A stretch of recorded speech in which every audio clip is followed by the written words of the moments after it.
ಉಡಾಯಿಸೋ ಖಾರ ಬಣ್ಣ ರುಚಿಯನ್ನು ನೀಡುತ್ತದೆ. ಮೆಣಸಿನ ಪುಡಿ ಚಿಂದಿ ಉಡಾಯಿಸೋ ಖಾರ ಬಣ್ಣ ರುಚಿ. ಕುತೂಹಲ ಮೂಡಿಸಿದೆ ಜಾತಿ ಗಣತಿಯ ಕ್ಲೈಮ್ಯಾಕ್ಸ್. ವಿಶೇಷ ಸಂಪುಟ ಸಭೆಗೆ ಇನ್1 ಗಂಟೆ ಮಾತ್ರ ಬಾಕಿ ಉಳಿದಿರೋದು. 4 ಗಂಟೆಗೆ ವಿಶೇಷ ಸಂಪುಟ ಸಭೆ ನಡೆಯುತ್ತೆ. ವಿಶೇಷ ಅಂತ ಹೇಳ್ತಿರೋದಕ್ಕೆ ಕಾರಣ ಏನಪ್ಪಾ ಅಂದ್ರೆ, ಇವತ್ತಿನ ಸಂಪುಟ ಸಭೆಯ ವಿಚಾರಣೆ ಜಾತಿ ಗಣತಿ ಜಾರಿಗೆ ಬರುತ್ತಾ ಬರಲ್ವಾ ಅದ್ರ ಬಗ್ಗೆನೇ ಚರ್ಚೆ ಆಗೋದು. ಹಾಗಾಗಿ ವಿಶೇಷ ಸಂಪುಟ ಸಭೆಗೆ ಇನ್1 ಗಂಟೆ ಮಾತ್ರ ಬಾಕಿ ಇರೋದು ತೀವ್ರ ಕುತೂಹಲಕ್ಕೆ ಎಡೆ ಮಾಡಿಕೊಡ್ತಾ ಇದೆ ಈ ಸಭೆ. ಇವತ್ತಿನ ಈ ಒಂದು ಸಭೆಯಲ್ಲಿ ಜಾತಿ ಲೆಕ್ಕಾಚಾರದ ಗೊಂದಲ ಏನಿದೆ, ಅದಕ್ಕೆ ಇತಿಶ್ರೀ ಹಾಡ್ತಾರ, ಚುಕ್ತ ಮಾಡ್ತಾರ ಸಿಎಂ ಸಿದ್ದರಾಮಯ್ಯ, ಎಲ್ಲಾ ಗೊಂದಲಗಳಿಗೂ ಕೂಡ ತೆರೆ ಎಳೆಯೋ ಕೆಲಸವನ್ನ ಮಾಡ್ತಾರ. ಜಾತಿ ಗಣತಿ ವರದಿ ಕುರಿತು ಸಭೆಯಲ್ಲಿ ಗಂಭೀರವಾಗಿ ಚರ್ಚೆ ಆಗುತ್ತೆ. ವಿಧಾನಸೌಧದ ಕ್ಯಾಬಿನೆಟ್ ಹಾಲ್ನಲ್ಲಿ ನಡೆಯುತ್ತೆ ಈ ಸಭೆ. ಇನ್ನು ಸಭೆಯಲ್ಲಿ ಪರ ವಿರೋಧ ಅಭಿಪ್ರಾಯಗಳು ಮಂಡನೆ ಆಗುತ್ತೆ. ಲಿಂಗಾಯತ ಒಕ್ಕಲಿಗ ಶಾಸಕರಿಂದ ವಿರೋಧ ಆಗುವಂತ ಸಾಧ್ಯತೆ ಇದೆ. ಇನ್ನು ಅಹಿಂದ ವರ್ಗಗಳ ಸಚಿವರು ಗಣತಿಯ ಪರವಾಗಿನೇ ಬ್ಯಾಟ್ ಬೀಸ್ತಾರೆ. ಇಲ್ಲಿವರೆಗೂ ಕೂಡ ಲೆಕ್ಕಾಚಾರಗಳು ಇರೋದದೇನೆ. ಈ ಕೊನೆಯದಾಗಿ ಅಂಕಿಅಂಶಗಳನ್ನ ಓದ್ಕೊಂಡು ಬಂದಿರ್ತಾರೆ ಸಚಿವರು, ಪ್ರಿಪೇರ್ ಆಗಿರ್ತಾರೆ. ಏನ್ ಪ್ರಶ್ನೆ ಮಾಡಬಹುದು, ಯಾವ ರೀತಿ ತಮ್ಮ ನಿಲುವನ್ನ ಇಲ್ಲಿ ತಿಳಿಸ್ಬೇಕು ಅಂತ. ಹಾಗಾಗಿ ಇವತ್ತಿನ ಸಚಿವ ಸಂಪುಟ ಸಭೆಯಲ್ಲಿ ಯಾವ್ಯಾವ ಸಚಿವರು ಏನೇನ್ ಮಾತನಾಡಬಹುದು, ಒಕ್ಕಲಿಗ ಪ್ರಬಲ ನಾಯಕನಾಗಿ ಡಿಸಿಎಂ ಡಿಕೆ ಶಿವಕುಮಾರ್ ಅವರು ಗುರುತಿಸಿಕೊಂಡಿದ್ದಾರೆ. ಒಕ್ಕಲಿಗ ಸಮುದಾಯದ ವಿರೋಧ ಇದೆ, ಹಾಗಾಗಿ ಅವ್ರು ಏನ್ ಹೇಳಬಹುದು ಅಂತ. ಮತ್ತೊಂದ್ ಕಡೆಗೆ ಲಿಂಗಾಯತ ಸಮುದಾಯದಲ್ಲಿರುವಂತ ಸಚಿವರಿದ್ದಾರೆ, ಅವರು ವಿರೋಧವನ್ನ ವ್ಯಕ್ತಪಡಿಸ್ತಾ ಇರೋದು. ಹಾಗಾಗಿ ಅವ್ರು ಏನ್ ಹೇಳಬಹುದು ಅಂತ. ಯಾಕೆಂದ್ರೆ ಈಗಾಗಲೇ ಅಹಿಂದ ನಾಯಕರ ಮೀಟಿಂಗ್ ಆಗಿದೆ. ಆ ಶಾಸಕರು ಮುಖಂಡರು ಸೇರಿದಂತೆ ಮೀಟಿಂಗ್ ಮಾಡಿದ್ದಾರೆ. ಅವ್ರು ಏನ್ ನಿಲುವಳಿಯನ್ನ ಸಚಿವರಿಗೆ ಕೊಟ್ಟಿರ್ತಾರೋ ಅದನ್ನ ಇವರು ಇಲ್ಲಿ ಪ್ರೆಸೆಂಟ್ ಮಾಡ್ತಾರೆ. ಇನ್ನು ಒಕ್ಕಲಿಗ ನಾಯಕರದ್ದು ಕೂಡ ಮೀಟಿಂಗ್ ಆಗಿದೆ, ಅವರು ಕೂಡ ತಮ್ಮ ಅಭಿಪ್ರಾಯಗಳನ್ನ ತಿಳಿಸಿರ್ತಾರೆ. ಅವ್ರು ಏನ್ ಹೇಳ್ತಾರೆ ಅನ್ಬೇಕು, ಅದನ್ನ ನೋಡ್ಬೇಕಿದೆ. ಇನ್ನು ಸಿಎಂ ಸಿದ್ದರಾಮಯ್ಯನವರ ನಿಲುವಂತೂ ಜಾತಿ ಗಣತಿಯನ್ನ ಅನುಷ್ಠಾನಕ್ಕೆ ತರಲೇಬೇಕು ಅನ್ನೋದು. ಹಾಗಾಗಿ ಅವರು ಅಹಿಂದ ನಾಯಕ ಅಂತ ಗುರುತಿಸ್ಕೊಂಡಿರೋದ್ರಿಂದ ಈಗಾಗಲೇ ಅಲ್ಪಸಂಖ್ಯಾತ, ಹಿಂದುಳಿದ, ದಲಿತ ಸಮುದಾಯದವರಿಗೆ ನ್ಯಾಯ ಒದಗಿಸ್ಕೊಡ್ಬೇಕು ಅನ್ನುವಂಥ ಕಾರಣಕ್ಕೆ ಈ ಜಾತಿ ಗಣತಿ ಜಾರಿಗೆ ಬರಲೇಬೇಕು ಅನ್ನುವಂಥ ಒತ್ತಾಯ ರಾಜ್ಯದಾದ್ಯಂತ ಇದೆ. ವಿರೋಧ ಇರೋದು ಒಕ್ಕಲಿಗ ಮತ್ತು ಲಿಂಗಾಯತ ಸಮುದಾಯದ್ದು. ಹಾಗಾಗಿ ಇದಕ್ಕೆ ಸಂಬಂಧಪಟ್ಟಂತೆ ನಡೆಯುವಂತ ವಿಶೇಷ ಕ್ಯಾಬಿನೆಟ್ ಇವತ್ತು. ಹಾಗಾಗಿ ಇವತ್ತಿನ ಸಚಿವ ಸಂಪುಟ ಸಭೆಯತ್ತ ಇಡೀ ರಾಜ್ಯದ ಜನರ ಕಣ್ಣು ನೆಟ್ಟಿದೆ. ಏನ್ ಮಾಡಬಹುದು ಇವತ್ತಿನ ಸಂಪುಟ ಸಭೆಯಲ್ಲಿ, ಯಾರ್ಯಾರು ಏನೇನ್ ಮಾತನಾಡಬಹುದು, ಯಾರ್ಯಾರು ಪರ ಇದ್ದಾರೆ, ಯಾರ್ಯಾರು ವಿರೋಧವನ್ನ ವ್ಯಕ್ತಪಡಿಸ್ತಾರೆ, ಅಹಿಂದ ವರ್ಗಗಳ ಸಚಿವರು ಏನು ಅಂಶಗಳನ್ನ ಇಟ್ಕೊಂಡು ಅವರ ವಾದವನ್ನು ಮಂಡಿಸ್ತಾರೆ, ಅಂದ್ರೆ ಈ ಒಂದು ಜಾತಿ ಗಣತಿ ಅನುಷ್ಠಾನಕ್ಕೆ ಬರಲೇಬೇಕು ಅನ್ನೋದಕ್ಕೆ ಅವ್ರು ಏನ್ ಕಾರಣಗಳನ್ನು ಕೊಡ್ತಾರೆ, ಅಂಕಿ ಅಂಶಗಳನ್ನ ಇಟ್ಕೊಂಡು ಜಾತಿ ಗಣತಿಯ ವರದಿಯನ್ನ ಇಟ್ಕೊಂಡು ಮಾತನಾಡಬೇಕು. ಹಾಗಾಗಿ ಯಾವ್ಯಾವ ಸಚಿವರು ಹೇಗೆ ಪ್ರಿಪೇರ್ ಆಗಿ ಬಂದಿರ್ತಾರೆ, ಏನೆಲ್ಲ ಮಾತನಾಡ್ತಾರೆ ಅದನ್ನ ನೋಡ್ಬೇಕಾಗುತ್ತೆ. ಇನ್ನು ಜಾತಿ ವಾರು ನೋಡೋದಾದ್ರೆ, ಇಲ್ಲಿ ಜನಸಂಖ್ಯೆ ನೋಡೋದಾದ್ರೆ, ಈಗಾಗಲೇ ನಿಮಗೆ ಜಾತಿ ಗಣತಿ ವರದಿಯ ಒಂದಷ್ಟು ಅಂಕಿ ಅಂಶಗಳು ಲಭ್ಯವಾಗಿವೆ. ಅದು ಅನಧಿಕೃತವಾಗಿ ಅಥವಾ ಸೋರಿಕೆ ಆಗಿರೋದು. ಅದರಲ್ಲೂ ನೋಡೋದಾದ್ರೆ ಪರಿಶಿಷ್ಟ ಜಾತಿ 1 ಕೋಟಿ ಇರುವಂಥದ್ದು. ಈಗ ಮುಸ್ಲಿಮರು 70 ಲಕ್ಷ ಇರೋದು.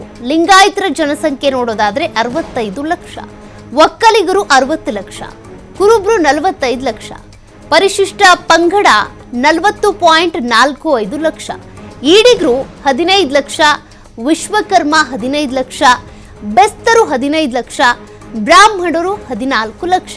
ಇನ್ನು ಗೊಲ್ಲ ಅಥವಾ ಯಾದವ 10 ಲಕ್ಷ ಇರೋದು. ಅರೆ ಅಲೆಮಾರಿ ಅಂತ ನೋಡೋದಾದ್ರೆ 6 ಲಕ್ಷ ಇರೋದು. ಇಲ್ಲಿ ಮಡಿವಾಳರು 6 ಲಕ್ಷ, ಸವಿತಾ ಸಮಾಜ 5 ಲಕ್ಷ, ಕುಂಬಾರರು 5 ಲಕ್ಷ. ಈ ರೀತಿ ಆಗಿದೆ ಜಾತಿ ಗಣತಿಯ ವರದಿಯಲ್ಲಿರುವಂತಹ ಅಂಕಿಅಂಶಗಳು. ಇದನ್ನ ಆಧಾರವಾಗಿಟ್ಕೊಂಡು ಹೇಗೆ ಒಬ್ಬೊಬ್ರು ಯಾವ್ಯಾವ ರೀತಿ ವಿರೋಧ ಪರ ಮಾತನಾಡ್ತಾರೆ ಅನ್ನೋದು ಸದ್ಯಕ್ಕಿರುವ ಪ್ರಶ್ನೆ. ಹಾಗಾದ್ರೆ ಈ ಜಾತಿ ಗಣತಿ ಜಾರಿಗೆ ಆಗಬಾರ್ದು ಅಂತ ಯಾವ ಸಚಿವರು ಈಗ ವಿರೋಧ ವ್ಯಕ್ತಪಡಿಸ್ತಾ ಇರೋದು? ಇವತ್ತಿನ ಸಚಿವ ಸಂಪುಟ ಸಭೆಯಲ್ಲೂ ಕೂಡ ಇವರ ಅಸಮಾಧಾನ ಇದ್ದೇ ಇರುತ್ತಲ್ವಾ. ಹಾಗಾಗಿ ನೋಡೋದಾದ್ರೆ ಡಿಸಿಎಂ ಆಗಿರುವಂತ ಡಿಕೆ ಶಿವಕುಮಾರ್ ಅವರು ಒಕ್ಕಲಿಗ ಸಮುದಾಯದ ಪ್ರಬಲ ನಾಯಕ, ಇವರ ವಿರೋಧ ಇದೆ. ಇನ್ನು ಚಲುವರಾಯಸ್ವಾಮಿ ಅವರು ಮಂಡ್ಯದಾದ್ಯಂತ ಪ್ರಭಾವಿ ನಾಯಕ, ಕೃಷಿ ಸಚಿವ, ಅವರ ವಿರೋಧನೂ ಇದೆ.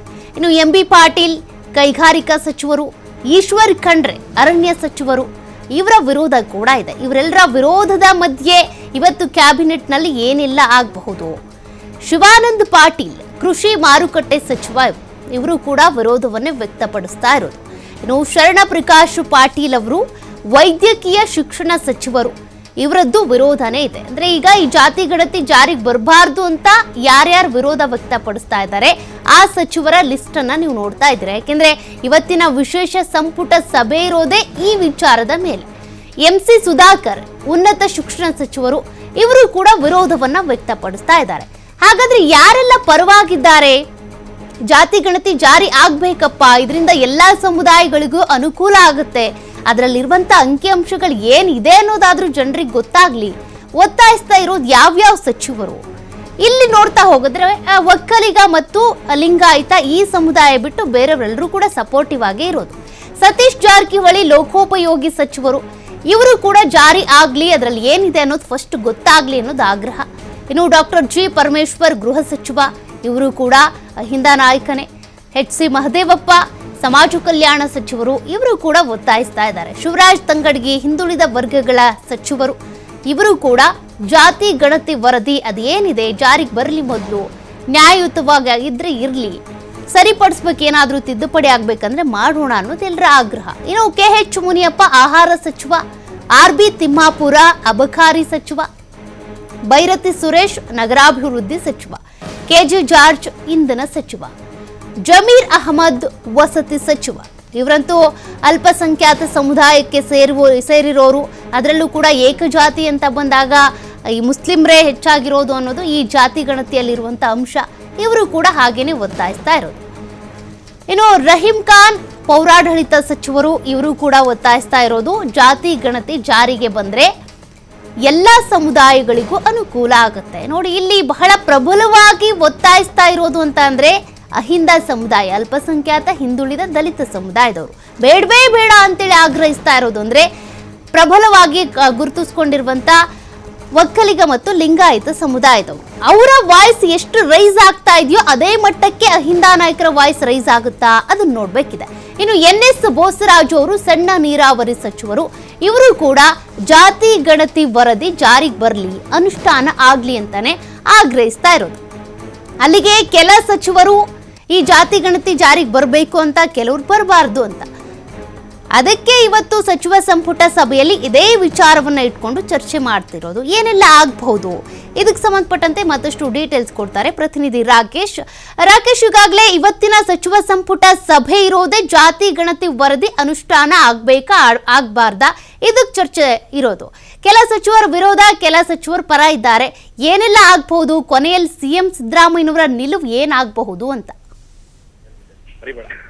ಸೌಖ್ಯ, ಜಾತಿ ಗಣತಿ ವಿಚಾರಕ್ಕೆ ಸಂಬಂಧಪಟ್ಟ ಹಾಗೆ ಇವತ್ತು ಕರೆದಿರುವಂತಹ ವಿಶೇಷ ಸಂಪುಟ ಸಭೆಯಲ್ಲಿ ಗಣತಿಯನ್ನ ಜಾರಿ ಮಾಡಬೇಕಾ ಬೇಡ ಅನ್ನುವಂತ ವಿಚಾರದಲ್ಲಿ ಚರ್ಚೆ ನಡೀತಾ ಇದೆ. ಈಗಾಗಲೇ ಸರ್ಕಾರ ವಿರೋಧ ವ್ಯಕ್ತವಾಗ್ತಿರುವಂತಹ ಹಿನ್ನೆಲೆಯಲ್ಲಿ ಇದನ್ನ ಜಾತಿ ಗಣತಿಯಲ್ಲ, ಸಾಮಾಜಿಕ ಆರ್ಥಿಕ ಶೈಕ್ಷಣಿಕ ಸಮೀಕ್ಷಾ ವರದಿ ಅನ್ನುವಂತ ಮಾತನ್ನ ಹೇಳ್ಕೊಂಡಿದೆ.